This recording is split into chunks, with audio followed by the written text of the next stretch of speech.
comrades, welcome back to Ushanka Show. Здравствуйте, дорогие товарищи. My name is Sergey, and I was born in the USSR. Меня зовут Сергей, и я родился в Советском Союзе. So today we're gonna look again at the workbook of my distant relative, Nila, who grew up and worked in northern Ukraine during the Soviet Union days. As I mentioned earlier, the workbook, трудовая книжка, was probably the second most important document for every Soviet citizen after their passport. Every Soviet citizen had a passport, and then of course you had a workbook that had a record of all your work activities through your life. Apparently in the early Soviet days, the workbook was even more important than money. I just got this image of the Soviet poster from probably early 20s or maybe 30s that was provided by Eduard from KGB files. It's quite an interesting poster, gotta say that. So you see you have a worker on the left and some other elements, people on the right.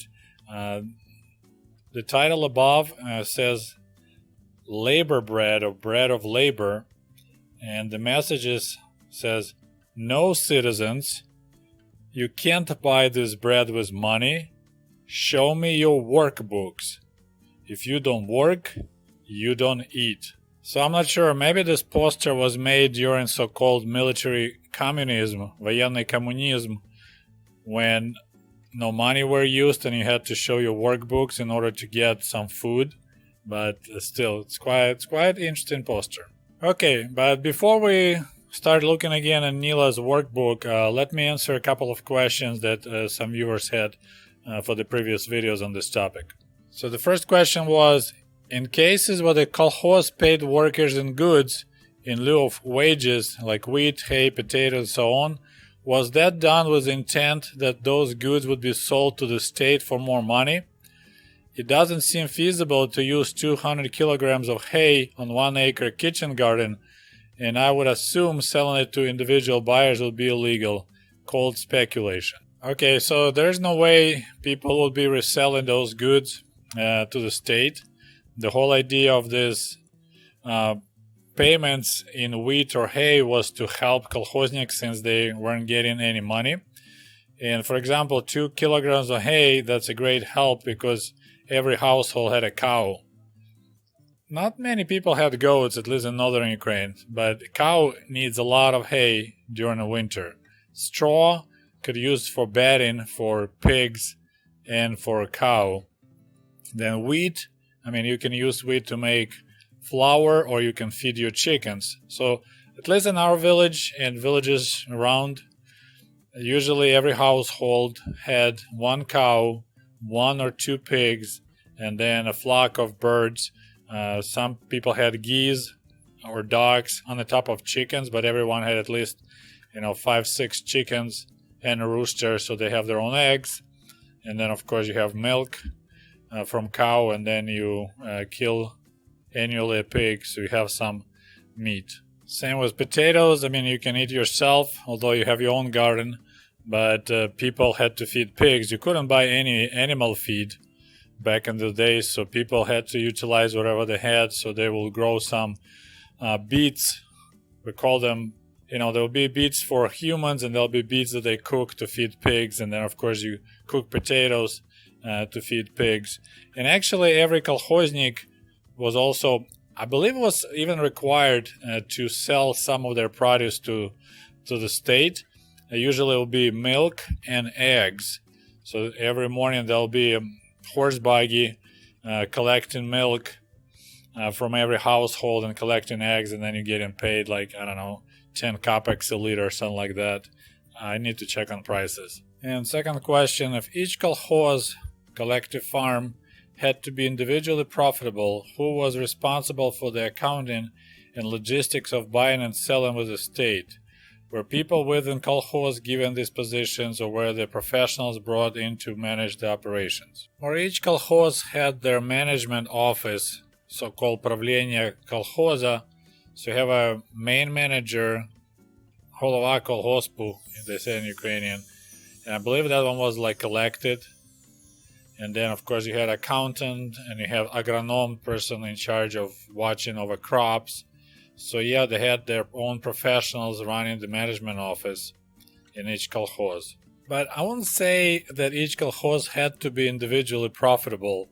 It was never about profit, and everything was actually going backwards from top down. So we had Ministry of Agriculture, so ministry will come up with the plans, how much they expect to get wheat and pork and milk, and of course there'll be Communist Party tell ministry what they want according to the 5-year plan.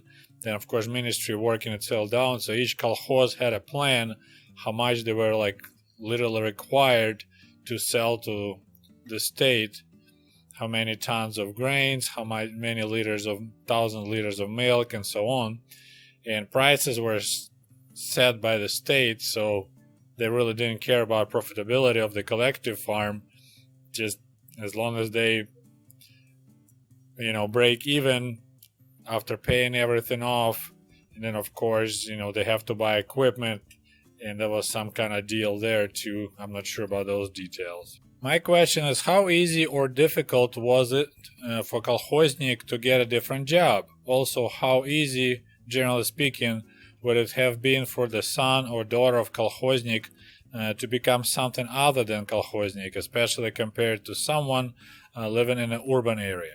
Well, I don't know it's easy or difficult, but usually workers in collective farm could move around. For example, my grandfather, Sergey, he worked as a blacksmith for a while, and then he worked also in a konyushnya taking care of horses.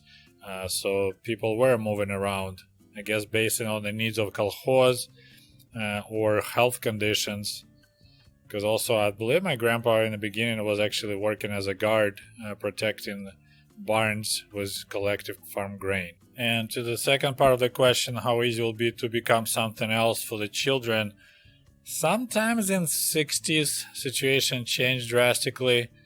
Or maybe, I guess, 60s, because I'm looking at my parents, both my mother and my father, as long as also my friends' parents, they all left. So at some point, Soviet government, I guess, really needed workers in the cities for the new factories. So they changed the rules, the law, and it's almost instantly every young person left the villages, because working a collective farm wasn't that fun and wasn't paid well at all. And I don't know exact numbers, but looking at my village in northern Ukraine, maybe 10% of people remained, young generation remained in the village, the rest left. My mom told me that the grandma actually almost forced her, you have to leave, you have to go to a big city, stay with your brother, get a job, because there's no good future for you here in the village working at the collective farm. Okay, so we're done with questions, and now we're returning back to my relative Nila's workbook. Okay, so we're looking now at her work history from 1977 till 1989. So she worked as a milkmaid, milking cows, all the way till 1987. So she turned 50 in 1987, and I guess being a milkmaid was too hard at that time, so she changed her profession, I will say it that way, and she became telatnitsa, which she was taking care of young calves, so calf woman or calf tender. So from the milking cows, she went to taking care of young calves, feeding them, cleaning them, and so on. Now let's take a look at our favorite column, number 6, the one that furthest to the right. So amount of required days to work at the collective farm was at 200. So that's the minimum. And then it jumped in 1982 to 240 days. So government decided, hey, you guys need to work a little bit harder. And from 1982, it was a minimum of 240 days. In 1989, it dropped a little bit to 230 days. So that's quite interesting. And right next to it, column number 5, that's amount of actual human days. So now we don't have any formula to calculate human days into labor days, but if you see, she worked pretty much close to 300 days every year. 302 to 94. The most she worked was 1985, 258. Oh no, it's not most. 86. So during Chernobyl, and that's northern Ukraine, she worked milking cows for 343 days. So that's her record for that year and for that time period. 343 days out of 365. Okay, and next page, it's how much she earned. So it looks like around 2,000 rubles per year. A little bit up, a little bit down. And I calculated she averaged about 7 rubles per day. So that's enough to buy 2 bottles of vodka. It comes to about 140 rubles per month. So nothing to write home about. A lot of hours, many days a year, and quite average salary. And here's the final page, the end of her work history, 1990 and 1991. And it just happened that she retired in 1991. So Soviet Union retired, and she retired. But what's amazing, in the column number 5, she worked both years 365 days a year. Still taking care of calves, being телятница, but she worked every single day. And minimum required days, column number 6, is 230. And another interesting detail, I'm not sure what happened, but her income skyrocketed in 1991. I think it's when they let the prices, they stopped state control of the prices, so prices went up, and her income doubled pretty much to 5,661 ruble a year. And I'm not sure why she worked that much, because she worked as a телятница, taking care of calves, since 87, and she was 322 days, 311, 317, and suddenly last 2 years she was hitting really hard. Maybe it would affect her pension. Maybe they looked at I believe my mom was saying they were looking at like your last 10 years of your work career and looking at 2 years in that period that you had your maximum income, and that's what your pension was based as a percentage of that. So probably she was trying to get as much days. She got as much as you can in 1 year, so her pension will be as high as possible. And despite the fact that she worked all her life, worked a lot, worked very hard, she had nothing to show for, had a small 2-room house without running water, without indoor plumbing, all she had just electricity, only bicycle, no car, no motorcycle. I forgot, she actually had 2 kids, so she had a daughter earlier and then her son. So she raised 2 kids, mostly on her own, but for working that much, it was really nothing to show for. And returning back to the question about children of kolkhoznik workers, she pushed her kids out of the village too. Both her daughter and son moved to Minsk, capital of Belarus, and that's where they live. She didn't want them to do same work she did. So it sounds like she was able to move and do something else, but she wanted for her kids to have a better future in a big city. Then we have some more questions about collective farm.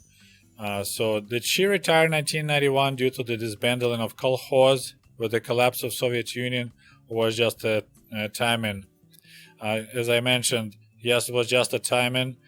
She was almost 55, I believe. I think it's when you retire, age of 55. Maybe when you were working like at the milk farm, I think you could retire earlier than that. So 1991 minus 1937. Oh, what we got there? So 50 will be, so 54. So almost 55 that she retired.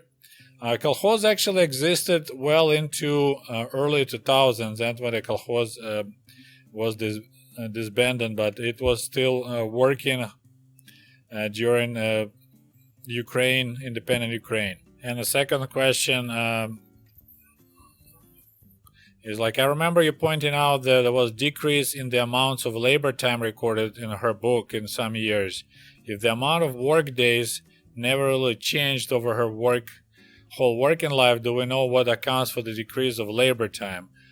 Honestly, no idea.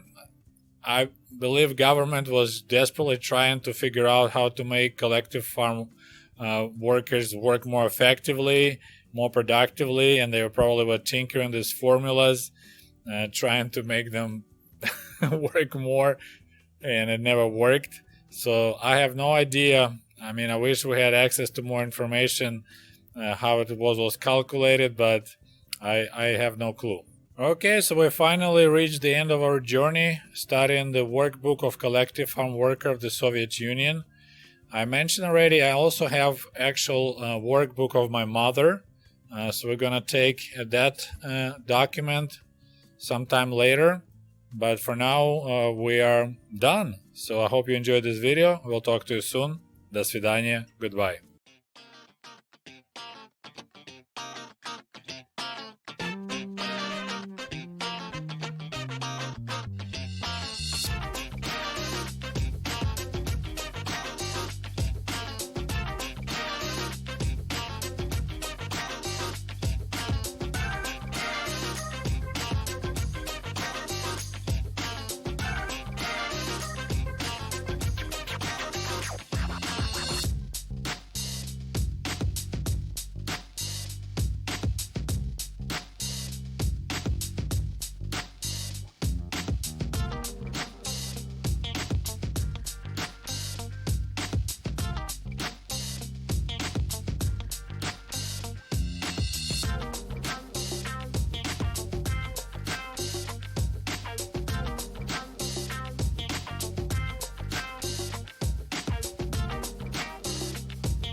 Hey, by the way, cool merch for cool comrades is available at the Ushanka store at teespring.com. Just a friendly reminder that my book American Diaries is available on Amazon.com, or shoot me an email if you would like to have a signed copy.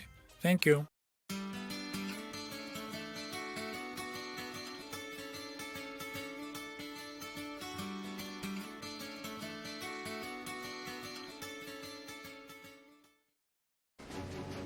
And if you love my channel and would like to show your support, please click on the link below this video and become the patron of the Ushanka Show. For as little as $1, you can help us grow and create the new, interesting videos about the life in Soviet Union.